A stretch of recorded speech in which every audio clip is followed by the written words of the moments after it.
எங்கே விழுந்தோம் என்பதை விட எங்கே கவனத்தை சிதறவிட்டோம் என்பதை கவனித்துப் பாருங்கள், விழவே மாட்டீர்கள். யாரையும் கேவலமாக நினைக்காதே. காலம் எப்படி வேண்டுமானாலும் மாறும். புறக்கணிக்கப்பட்ட பலர்தான் இந்த உலகத்தையே உலுக்கி பார்த்தவர்கள்.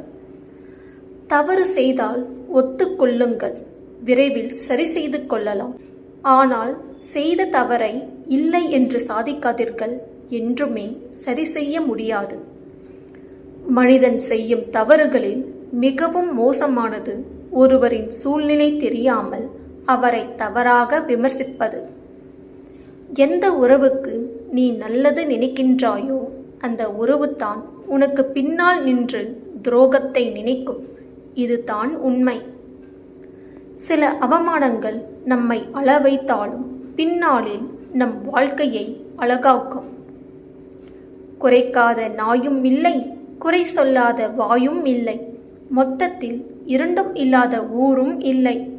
அதனால் நம் வேலையை பார்த்துட்டு போயிட்டே இருக்கணும். பெற்றோர் சொல்லி தரும்போது அலட்சியப்படுத்தும் நாம் தான் அதே பாடத்தை வாழ்க்கை கற்றுக் கொடுக்கும்போது சத்தமே இல்லாமல் கேட்டுக்கொள்கிறோம். ஏமாற்றி சொத்து சேர்த்து வைக்கலாம், ஆனால் அதை அனுபவிக்க ஏமாற்றி ஆயுளை அதிகரிக்கவே முடியாது. ஆண்கள் எவ்வளவு கஷ்டப்பட்டு உழைத்து சம்பாதித்தாலும் ஒரு குடும்பம் நல்லவதாவதும் தகர்வதும் பெண்களின் சாமர்த்தியத்தில்தான் உள்ளது. அன்புக்கும் அந்த ஆண்டவனுக்கும் மட்டுமே அடிபணிந்து போ. ஆணவம் பிடித்தவரிடமும் அதிகாரம் காட்டுபவரிடமும் ஒரு நாளும் அடிபணிந்து போகாதே. பெண்ணின் வாழ்க்கை சொர்க்கம் ஆவதும் நரகமாவதும் அவளுக்கு அமையும் வாழ்க்கை துணையை பொறுத்தே உள்ளது. எந்த ஆண் ஒரு பெண்ணை அதிகம் அள வைக்கிறானோ அவனால் ஒருபோதும் அவளது உணர்வுகளை புரிந்து கொள்ள முடியாது.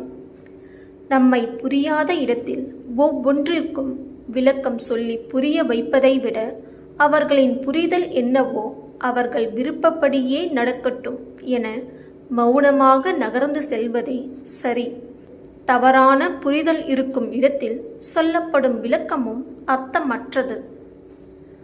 ஒருவரை பிடிக்கவில்லை எனில் நேரடியாக சொல்லுங்கள். அவர்களை அலட்சியப்படுத்தி தானாக விலகி போகட்டும் என்று நினைக்காதீர்கள். இதே நிலைமை நாளை நமக்கு வரலாம். வாழ்க்கை ஒரு வட்டம். வாழ்க்கையில் ஒன்றை புரிந்து கொள்ளுங்கள். ஒருவருடன் பேசும்போது நீங்கள் என்ன அர்த்தத்தில் பேசுகிறீர்கள் என்பதை விட நீங்கள் கூறுவதை அவர் என்ன அர்த்தத்தில் புரிந்து கொள்கிறார் என்பதை கவனித்து பேசுங்கள். நல்ல பேரு வாங்கத்தான் நிறைய நடிக்கணும். கெட்ட பேரு வாங்க ஒரிஜினலா இருந்தாலே போதும். ஒரு ஆணின் அலட்சியம்தான் ஒரு பெண்ணின் அதிகபட்ச கோபமும் திமிரும். ஒதுக்கப்படுகிறாய் என்று தெரிந்தவுடன் ஒதுங்கிவிடு. காரணம் கேட்காதே. காயப்படுத்துவதற்காகவே உருவாக்கி வைத்திருப்பார்கள் பல காரணங்களை. திருமண வாழ்க்கை சரியில்லை என்றால் திரும்பும் திசையெல்லாம் தீயில் வேகுவது போலத்தான் இருக்கும். வாழ்க்கை சிறப்பாக இருக்க வேண்டும் என்றால் நாம் யார் விஷயத்திலும் தலையிடக்கூடாது. நம்ம விஷயத்தில் யாரையும் தலையிட விடக்கூடாது. மனதில் இருப்பதை அப்படியே பேசிப்பார். உறவு என்று சொல்லிக்கொள்ள ஒருவர் கூட இருக்க மாட்டார்கள். தவறு ஏதும் செய்யாமல் தன்மானத்தை சீண்டும் நிலை வந்தால் எவரையும் எங்கேயும் எதிர்த்து நில்லுங்கள். தப்பே இல்லை. மகிழ்ச்சிக்கு ஒரே வழிதான் உள்ளது. நம் கட்டுப்பாட்டில் இல்லாத விஷயங்களை பற்றி கவலைப்படுவதை நிறுத்துவது தான். ஒருவரின் மீது வெறுப்பு ஏற்பட்டு விட்டால் வேண்டா வெறுப்பாய் அவர்களுடன் பழகாதீர்கள். வேண்டாம் என்று விலகி கொள்ளுங்கள். முடிந்தால் விலகுதலுக்கு விலாவரியாக விளக்கமும் கொடுத்து விடுங்கள். உனக்கு ஒன்று பிடிக்காத போது, உன்னை யாருக்குமே புரியாத போது, உன்னை விட்டு பிறர் விலகும்போது, உன்னோடு யாரும் பேசாத போது, உன்னை குறை கூறும் போது, உனக்கு கோபம் வரும்போது, உன்னை வெறுக்கும்போது, உனக்கு பிரச்சனை வரும்போது மௌனம் ஒன்றே சிறந்தது. ஊக்கம் நிறைந்த உழைப்பாளி ஊசி முனை கடந்து கூட முன்னேறி விடுவான். ஏக்கம் நிறைந்த சோம்பேறி 1000 ஏணிகள் இருந்தாலும் ஒரு அடி கூட நகரமாட்டான். தூக்கிவிட்டவரை மறக்காதே, தூக்கி போட்டவரை கனவில் கூட நினைக்காதே. வெற்றி என்பது பணத்தை சம்பாதிப்பது மட்டுமல்ல, மகிழ்ச்சியை தொலைக்காமல் இருப்பதும் தான். ஓடுகிறவனுக்கு பல வழி, துரத்துபவனுக்கு ஒரே வழிதான். அவன் பின்னால் தான் ஓடியாக வேண்டும். எனவே துரத்துபவனாக இருக்காதே, ஓடுபவனாக இரு. யாரையும் முழுவதும் சார்ந்திருக்காதே. காலம் மாறும்போது கைவிடப்பட்டால் கலங்கி போவாய். யாரையும் நம்பி வாழாதே, உன்னை மட்டுமே நம்பி வாழ பழகு.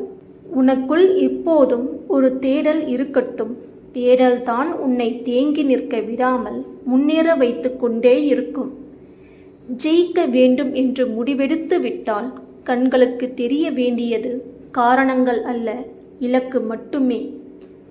உன் வாழ்வில் நிகழ்வது எதுவாயினும் ஏற்றுக்கொள். ஏனெனில் நீ கருவாகும் போதே தீர்மானிக்கப்பட்டது. அது உனக்கான நேரம் வரும் வரை பொறுமையாக இரு. நிம்மதியாக நீ வாழ வேண்டும் எனில் உன் மனதின் கவலைகளை தூண்டிவிடும் சிலரை சந்திப்பதையும் அவர்களை பற்றி சிந்திப்பதையும் நீ தவிர்ப்பது அவசியம். வெறும் வளர்ச்சி எவரையும் மனிதனாக்குவதில்லை, சிந்தனைத்தான் மனிதனை உருவாக்குகிறது. வாழ்வில் சோதனைகள் பல வந்தாலும் நம்பிக்கை இழக்காதீர்கள். இறைவன் எப்பொழுதும் உங்களுக்குள் இருக்கிறார். ஏதோ ஒரு வழியில் உங்களை காப்பாற்றுவார் அல்லது ஏதோ ஒன்றை கற்றுக் கொடுப்பார். நிச்சயம் கைவிட மாட்டார். ஆசை இல்லாத முயற்சியால் பயனில்லை, முயற்சி இல்லாத ஆசையால் பயனில்லை. வயதை கடந்து வாழ்பவர்கள் அனுபவசாலிகள் அல்ல, வழிகளை கடந்து வாழ்பவர்களே அனுபவசாலிகள். தேவைக்கு மேலே பொருளும் திறமைக்கு மேலே புகழும் கிடைத்துவிட்டால் பார்வையில் படுவதெல்லாம் சாதாரணமாகத்தான் தோன்றும். சிறகு கிடைத்தால் பறப்பது மட்டும் வாழ்க்கை அல்ல, சிலுவை கிடைத்தாலும் சுமப்பதும் தான் வாழ்க்கை. கட்டுக்காவல் எங்கே பலமாக இருக்கிறதோ அங்கே தான் தாண்டி குதிக்கும் கால்களும் உறுதியாக இருக்கின்றன. அளவுக்கு அதிகமாக யோசிப்பது தான் மகிழ்ச்சியற்ற தன்மைக்கான ஒரே காரணம். அடுத்தவரின் எண்ணங்களை பற்றி கவலை கொள்ளாதீர்கள். ஏனென்றால் முட்டாள்களுக்கு ஒரு புத்திசாலி பைத்தியக்காரனைப் போலத்தான் தோன்றுவான். அடுத்தவர் திரும்பி பார்க்கும் அளவிற்கு இருக்க வேண்டுமே தவிர திருத்தி பார்க்கும் அளவிற்கு இருக்கக்கூடாது நம் வாழ்க்கை. ஒருவனது சிறந்த குணமே அவனுக்கு நிரந்தரமான அழகை தரும். உங்களுடைய தவறுக்கு யாரையோ காரணம் சொல்லிக் கொண்டிருந்தால் வெற்றி உங்களை தேடி வர வெகு காலமாகும். பேசும் நேரம் குறைகிறது என்றால் பிரிவு ஆரம்பம் ஆகிறது என்று அர்த்தம். பணம் 6ஆம் அறிவு போன்றது. அது இல்லாமல் மற்ற 5 அறிவுகளையும் நீங்கள் பயன்படுத்த முடியாது.